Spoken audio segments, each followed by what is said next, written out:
Our topic for today is which short stories will leave you breathless? This is a super popular answer that someone posted without revealing their identity. This one is a gem. Black Sheep by Italo Calvino. There was a country where they were all thieves. At night everybody would leave home with skeleton keys and shaded lanterns and go and burgle a neighbor's house. They'd get back at dawn, loaded, to find their own house had been robbed. So everybody lived happily together, nobody lost out, since each stole from the other, and that other from another again, and so on and on until you got to a last person who stole from the first. Trade in the country inevitably involved cheating on the parts both of the buyer and the seller. The government was a criminal organization that stole from its subjects, and the subjects for their part were only interested in defrauding the government. Thus life went on smoothly, nobody was rich and nobody was poor. One day, how we don't know, it so happened that an honest man came to live in the place. At night, instead of going out with his sack and his lantern, he stayed home to smoke and read novels. The thieves came, saw the light on and didn't go in.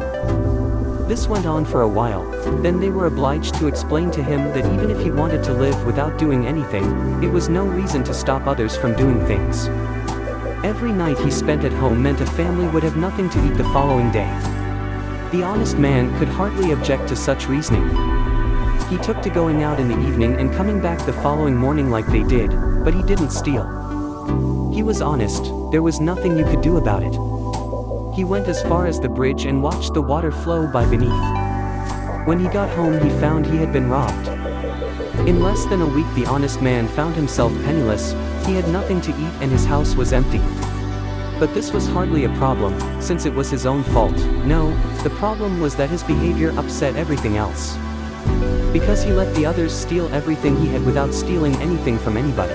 So there was always someone who came home at dawn to find their house untouched, the house he should have robbed. In any event, after a while the ones who weren't being robbed found themselves richer than the others and didn't want to steal anymore. To make matters worse, the ones who came to steal from the honest man's house found it was always empty, so they became poor.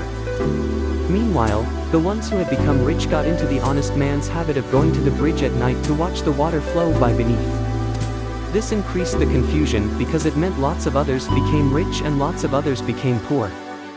Now, the rich people saw that if they went to the bridge every night they'd soon be poor. And they thought, let's pay some of the poor to go and rob for us. They made contracts, fixed salaries, percentages. They were still thieves of course, and they still tried to swindle each other. But, as tends to happen, the rich got richer and the poor got poorer and poorer. Some of the rich people got so rich that they didn't need to steal or have others steal for them so as to stay rich. But if they stopped stealing they would get poor because the poor stole from them. So they paid the very poorest of the poor to defend their property from the other poor, and that meant setting up a police force and building prisons. So it was that only a few years after the appearance of the honest man, people no longer spoke of robbing and being robbed, but only of the rich and the poor, but they were still all thieves. The only honest man had been the one at the beginning, and he died in very short order, of hunger. Thanks for watching, and don't forget to hit that like button and subscribe.